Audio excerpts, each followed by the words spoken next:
Iran gelar latihan rudal massal di berbagai kota pada Senin 22 Desember 2025.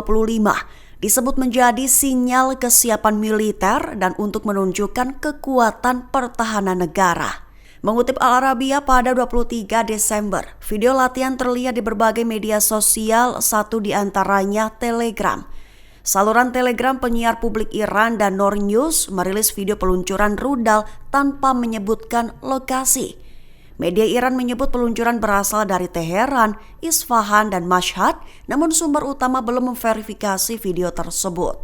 Adapun pemerintah Iran membantah sedang menguji rudal, menyebut gambar itu pesawat di ketinggian tanpa klarifikasi lebih lanjut. Sementara itu, Angkatan Laut Korps Garda Revolusi Islam atau IRGC elit Iran mengaku telah mengadakan latihan 2 hari, di mana tujuannya untuk melawan ancaman asing, menembakkan rudal balistik dan rudal jelajah ke target simulasi. Di satu sisi, kekuatan Barat menganggap persenjataan rudal balistik Iran sebagai ancaman militer konvensional terhadap stabilitas Timur Tengah. Adapun Presiden Amerika Serikat Donald Trump dilaporkan akan menerima penjelasan dari Perdana Menteri Israel Benjamin Netanyahu, terkhusus tentang pengembangan lebih lanjut program rudal balistik Iran yang dipandang sebagai ancaman yang berpotensi menuntut respons cepat.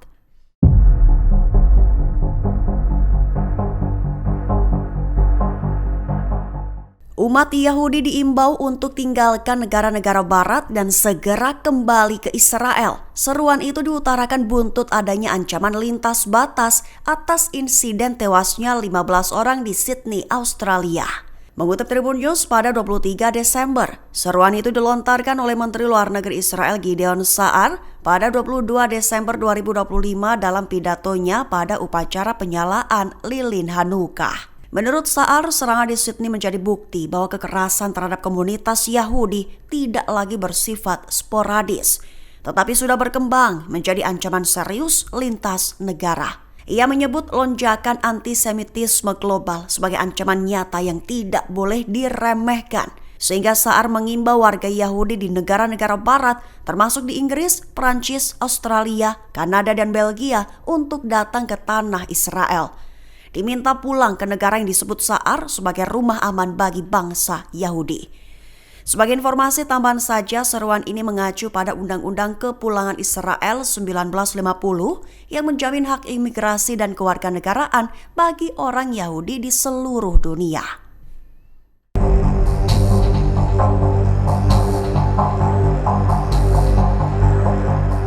Komandan Angkatan Darat Iran Mayor Jenderal Amir Hatami melontarkan peringatan kepada pihak Amerika Serikat dan Israel, di mana pihak Angkatan Darat Iran dalam mode siaga penuh dan siap membalas keras setiap agresi. Mengutip Tasnim pada 23 Desember, hal itu diutarakan oleh Hatami saat mengunjungi unit-unit Angkatan Darat di Iran Barat pada Senin 22 Desember kemarin. Hatami memperingatkan setiap agresi akan dibalas tegas, menegaskan kesiapan penuh menghadapi ancaman.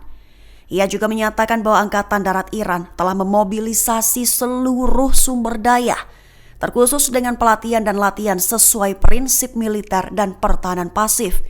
Ditegaskan olehnya bertujuan untuk menyiapkan pasukan menghadapi medan perang secara realistis. Hatami juga menegaskan bahwa Angkatan Darat Iran terus meningkatkan kesiapan menghadapi berbagai ancaman, termasuk perang asimetris, memantau ketat pergerakan musuh dan menjanjikan respons tegas dan keras atas setiap tindakan jahat.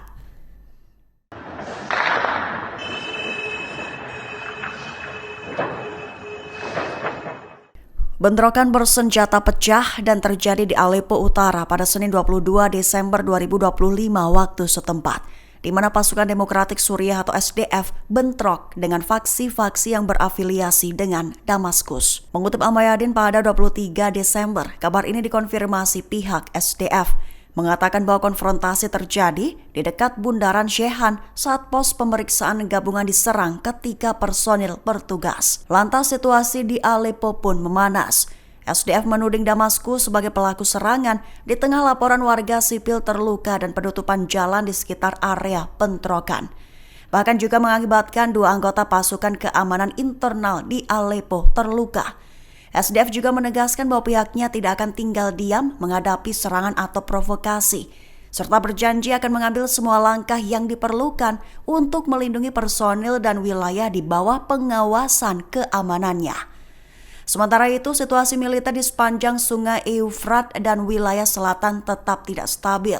Dengan bentrokan berulang antara SDF dan faksi pro-Damaskus yang didukung Turki, anggota Komando Umum SDF Haji juga memperingatkan keterlibatan unsur ISIS, menyebut permusuhan tak pernah sepenuhnya berhenti. Sementara di Deir ez-Zor, SDF memperkuat pertahanan dan memukul mundur serangan. Ia menilai pembicaraan dengan Damaskus buntu dan tidak mencerminkan negosiasi setara.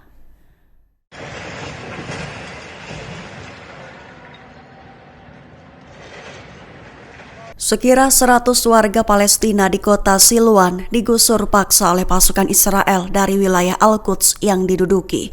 Mengutip Al-Mayadin pada 23 Desember, hal itu menurut pernyataan dari saksi mata di tempat kejadian, di mana melaporkan bahwa otoritas pendudukan Israel menghancurkan sebuah bangunan tempat tinggal yang berisi 13 apartemen pada Senin 22 Desember.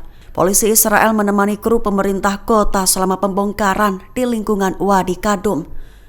Sementara pasukan Israel memberlakukan pengamanan di sekitar area tersebut untuk mengamankan operasi. Padahal tempat bangunan itu menampung sekira 100 warga Palestina. Ditambahkan dalam laporan, saksi mata menyatakan bahwa petugas polisi juga menyerang beberapa warga Palestina yang berkumpul di dekat lokasi tersebut, berupaya membubarkan mereka dan memaksa mereka menjauh dari area itu. Hingga malam otoritas Israel belum memberi komentar. Adapun organisasi asasi manusia Palestina dan internasional menilai Israel secara sistematis membatasi izin bangunan warga Palestina di Al-Quds yang diduduki sambil memfasilitasi pemukim guna mengubah demografi kota. Download Tribun X sekarang, menghadirkan lokal menjadi Indonesia.